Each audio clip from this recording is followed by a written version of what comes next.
बिस्मिल्लाहिर्रहमानिर्रहीम। अस्सलाम वालेकुम व्यूअर्स, कैसे हैं आप? दुआ अल्लाह ताला आपको खुश रखे, आबाद रखे, आमीन। आज ही हम बना रहे हैं बीफ कोरमा देगी स्टाइल में। हम इसका कोरमा बना रहे हैं, बहुत ही मज़े का ये बन के तैयार होता है। ज़रूर आप इसे बनाइएगा।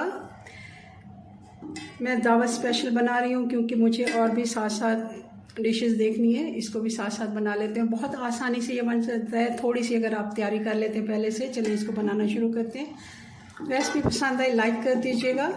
ये तो सबसे पहले खुले बर्तन में हम घी ले लेंगे। ये 1.5 कप घी है, वज़न में 300 ग्राम।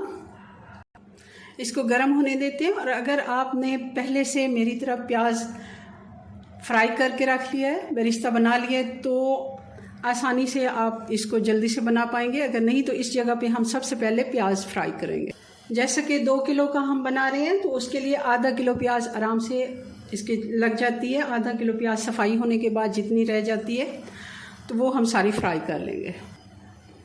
डाल देंगे इसमें बीफ जो हमने अच्छे से धो के इसका पानी सारा खुश्क कर लिया था।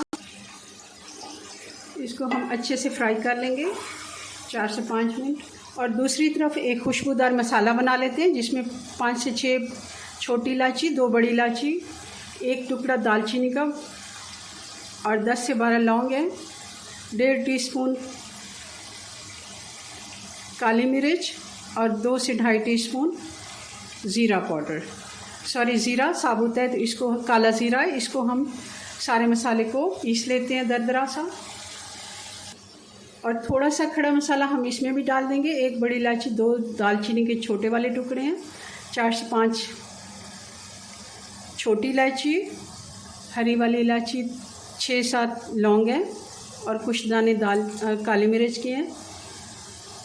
और ये 2 तेज पत्ते हैं जिनको मैंने तोड़ दिया है। ये भी हम साथ साथ फ्राई कर लेंगे। 5 से 6 मिनट हमने अच्छे से गोश्त को भून लिया है। इसका कलर आप देख रहे होंगे वाइट की तरफ चला गया। और अब इस जगह पे हम दही डाल देंगे। बग़ैर फेंटे हुए हम दही डालेंगे ताकि अच्छे से इसका दाना बने, कोई इसको फेंटने की ज़रूरत नहीं है। दही 3 कप है।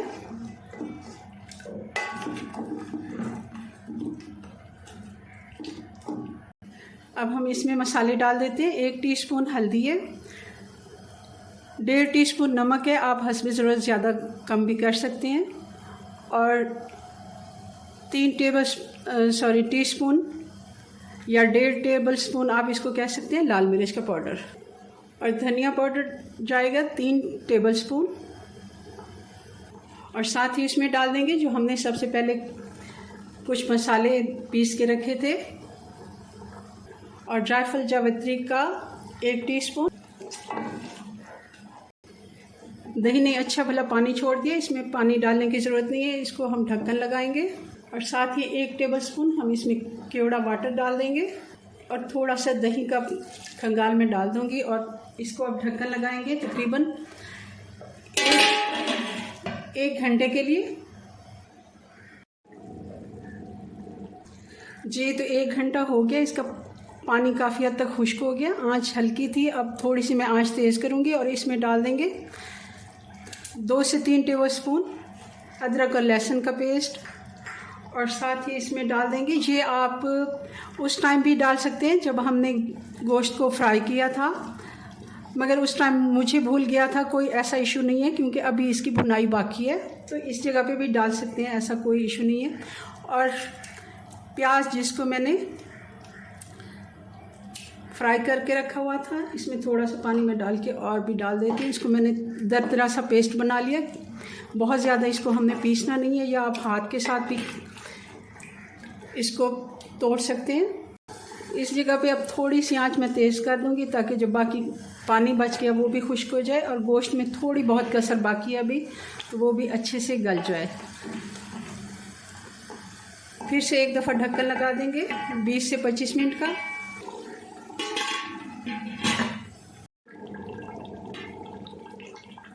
जी तो 20 से 25 मिनट गुजरने के बाद पानी भी अच्छे से खुश्क हो गया। और इसकी अच्छे से एक दफ़ा भुनाई कर लेते हैं। थोड़ी सी आंच मैं फिर से तेज़ कर देती हूँ। और कौरमे की जितनी अच्छी भुनाई होगी उतना ही ये दानेदार और अच्छा बनेगा। इसको इस जगह पे भी हम 5 से 7 मिनट अच्छे से भून लेते हैं। अच्छे से इसकी हमने भुनाई कर लिए 6 से 7 मिनट। अब इसमें आधा गिलास मैं इसमें पानी डालूँगी। आप देख लें, मैं देखती हूँ आधे गिलास से भी थोड़ा सा मैं बचा लेती हूँ, क्योंकि हमें ज़्यादा इसका शोरबा नहीं बनाना है, क्योंकि ये कौरमा है तो इसमें थोड़ी सी ग्रेवी टाइप होती है। क्योंकि इसको नान के साथ या फिर हम चावलों के साथ सर्व करते हैं। आप देख लें इसका ये गाढ़ापन अभी भी, क्योंकि इसको हमने 5 से 7 मिनट और पकाना है। तो इसको फिर से मैं हल्की आंच पे छोड़ देती हूँ और फिर इसको आपको दिखाते हैं इसका फाइनल लुक। जी, तो चूल्हा मैंने बंद कर लिया। अब इसकी आप फाइनल लुक देखें। बहुत ही मज़े का ये कौरमा बन के तैयार हुआ है। ये देखें आप, इसका मसाला या ग्रेवी आप इसकी चेक करें। चलें जी, अपनी दुआ में याद रखें। मिलते हैं नेक्स्ट वीडियो में नई रेसिपी के साथ। तब तक के लिए अल्लाह हाफिज़।